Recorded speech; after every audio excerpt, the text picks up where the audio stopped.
Hello, good morning, and as you can see, I'm in Blankenberge in Belgium. And this is stage 3, day 3 of my walk up the Belgian coast. I've decided to do things a little bit differently today. I've been staying in the Ibis budget in Blankenberge as my home base, so today I'm going to walk from Blankenberge back to Ostend, where I finished the second stage. Just a little bit of variation. And also, it's a little earlier in the morning to avoid, hopefully, a little bit of the heat of the sun. As you can see, I've caught the sun. So it's around about 7:15 in the morning. And I think the first stop today is going to be breakfast. And I know just the place about an hour and a half down the coast. See you later. And just wandering by the rather beautiful old town hall of Blankenberge, surrounded by more modern architecture, but a beautiful little jewel in its own right. Lots of beach clubs waiting for the day ahead. Definitely worth it to see the beautiful Belgian coast and enjoy the sun once again, and also to find an ice cream seller who's got the same name as me, but nevertheless it's shut. It is 7:15 in the morning.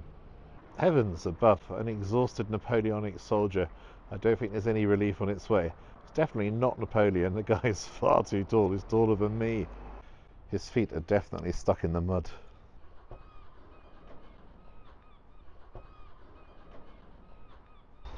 And as my tummy rumbles for its breakfast treats, a rather lovely path between the dunes, the beach and the main road. So onwards. This is the site of my bakery. This windmill was built in 1880 by Jan Hubert, who I expect looked a bit like Windmiller, and it actually remained functioning until 1934.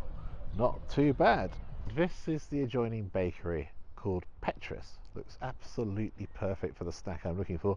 No idea whether there'll be somewhere to sit down, but it does look gorgeous. Hope it's open. Google says it is. The absolute perfect Belgian Flemish bakery. Looks absolutely gorgeous. One gentleman has already come out and said, "Oh, you must come in, you must try everything, absolutely everything, it's all delicious." I have no doubts, but perhaps he's the owner? I don't know. It's so beautiful. Yes, that looks great. And I read on Google that it's excellent. Your almond croissant. Then no, so I have to have some. What is this? With brown sugar. What's it called in Dutch? Boris. Boris. Okay, I have a Boris, please. And could I have a coffee as well, please? Thank you. The fruit tarts look amazing. No, could I just have black with a little sugar, please? Alstublieft. Orange sugar? Een beetje suiker, ja. Fantastic. The best baker in the entire Haan region for 2023. This is lovely. I can have a little breakfast outside.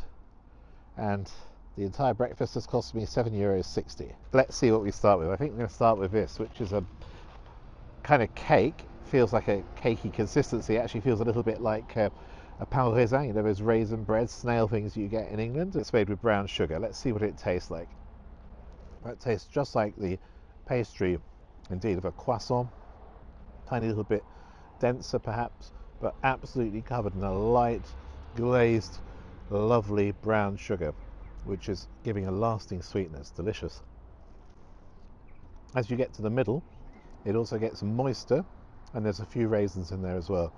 So it is quite similar to a raisin snail, except for the brown sugar coating, which is rich, delicious, and definitely has a nice lingering, positively sweet taste. And now it's time to try what I really came for, and this is the almond marzipan croissant. Now, according to Google, some of the reviews say this is the best that folks have ever tasted. I like an almond croissant back home as well. Let's see what this one tastes like. The croissant has just the right content of butter to make that pastry particularly rich. Almond croissants are normally made with croissants from the previous day. It makes them a little bit firmer around that almond marzipan paste, which I haven't got to yet.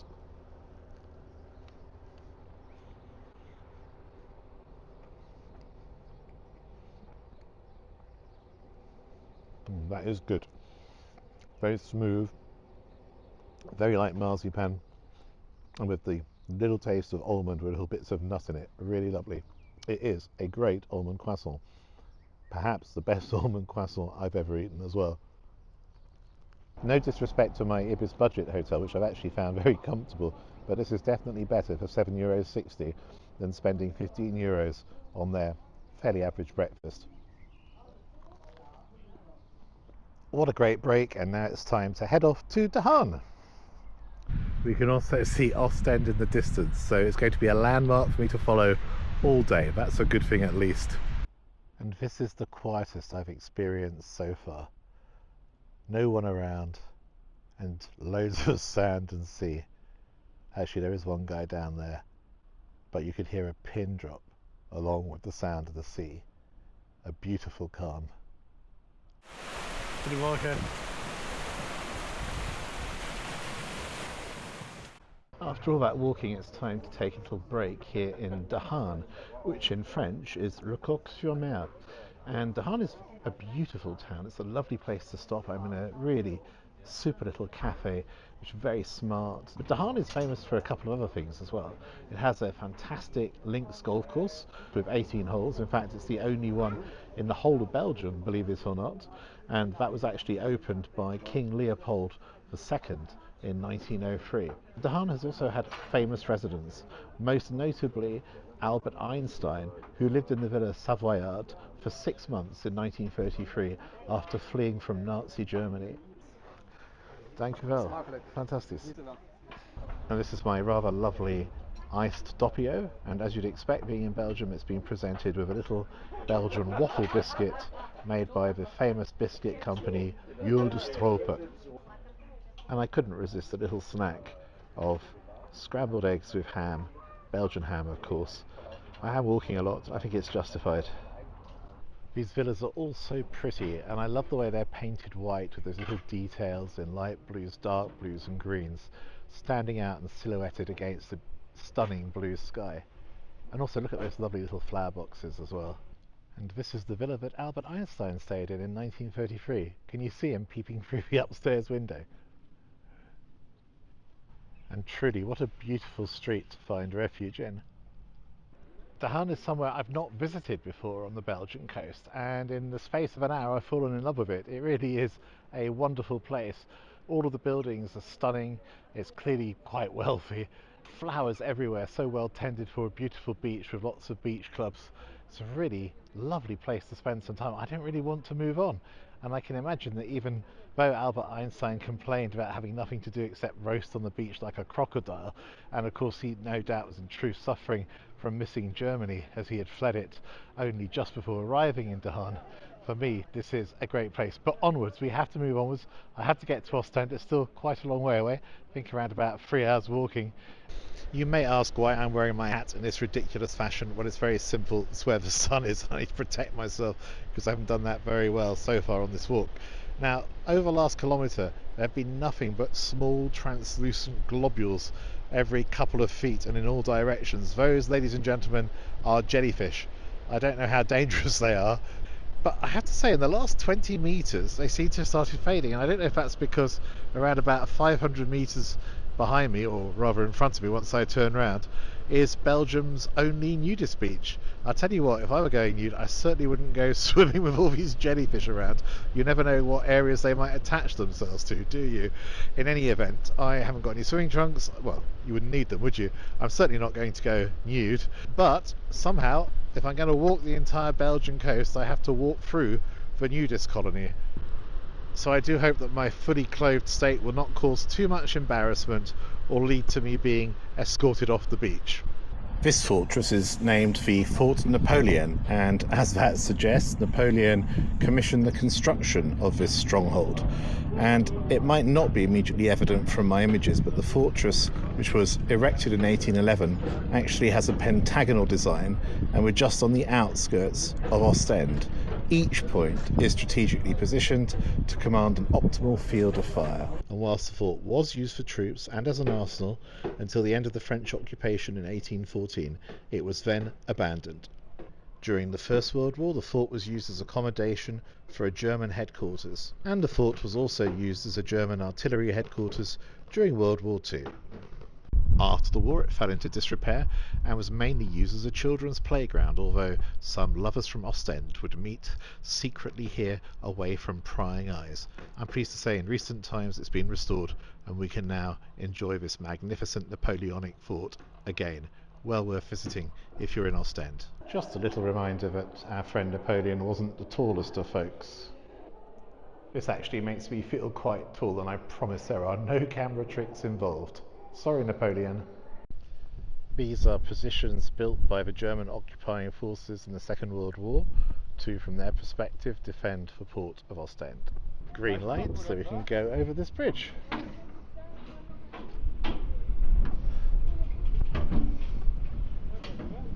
Then I believe we're going to take a boat over to Ostend.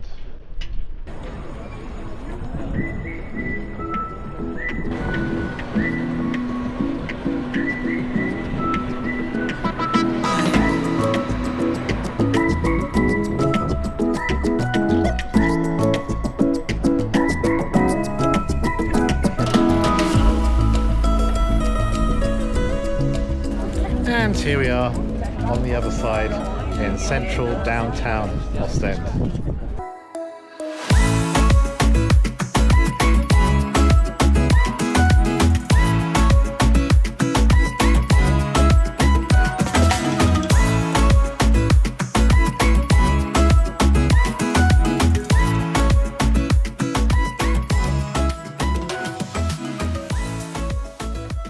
And along the quayside there are all sorts of little Belgian fish stalls selling fish specialities from the North Sea, all at reasonable prices.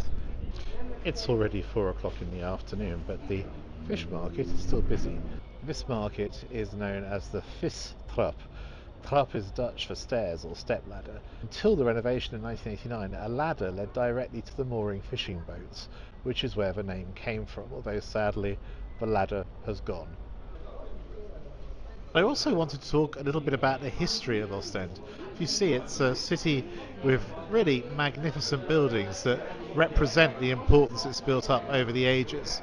From the perspective of both myself and Traveller Minot, I'm particularly interested in the critical role that Ostend played in the development of mass tourism. Ostend became a very fashionable seaside resort in the middle and late 19th century. Holidaymakers from all over Europe were attracted, particularly from Germany, the United Kingdom, and of course Belgium.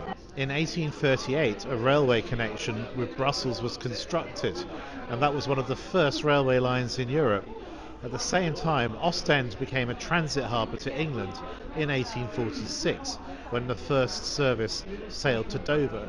So that connectivity between London, Brussels and Europe was an absolutely critical stimulant and catalyst for the development of that travel. One of the ways in which Thomas Cook made its name in its early days was by effectively promoting package holidays to Ostend and Belgium. So you could say that the British package holiday was invented here on Belgian soil.